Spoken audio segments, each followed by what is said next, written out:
Medicare Supplement contracts are filled with rules and laws intended to protect the demographic they serve, which are primarily senior citizens. These consumers were raised in a time when a person's handshake was their bond. Unfortunately, there have always been those individuals willing to take advantage of this demographic's trust.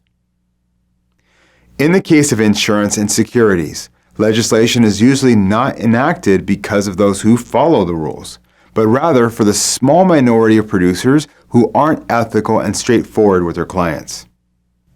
Disclosures such as the buyer's guide and outline of coverage provide information for the consumer to make informed buying decisions that fit their personal needs, instead of the needs of carriers or their agents. Compensation rules for Medigap policies were put in place because some agents were replacing these policies just to make higher commissions to the detriment of the clients. Now we're going to take a look at long-term care policies. You'll see many of the same protections afforded to Medigap policies, but now with a long-term care emphasis. The two types of policies have differences, but also similarities. Both require buyer's guides and outlines of coverage, and have grace periods and free look periods that are longer than other health insurance policies.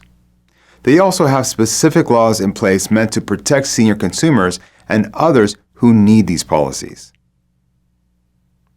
The time frames and concepts in LTC policies should look familiar to you, but we are also going to show you how inflation protections must be included in LTC policies and how they may differ depending on the age of the clients. Because of the age of the consumers, there are some unique provisions and protections afforded those covered by long-term care contracts. A good example of this is the provision of contingent benefit upon lapse. This is only available in LTC policies. Just as replacing a Medicare Supplement policy can cause problems, the same is true of LTC products. As such, we're going to explore the good and bad of replacing an in-force LTC policy with a new one. Many of the concerns faced with replacing Medigap policies are the same with LTC.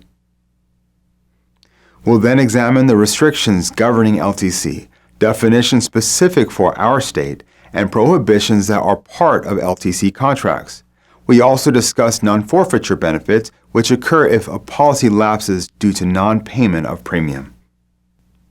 When most policies lapse because of non-payment of premium, it's likely the policyholder will lose all their rights under the contract. LTC treats these issues differently. If a policy does lapse, the insured won't lose coverage. Instead, there are choices the client can make to keep at least some coverage in force. They cannot be made to forfeit the policy completely.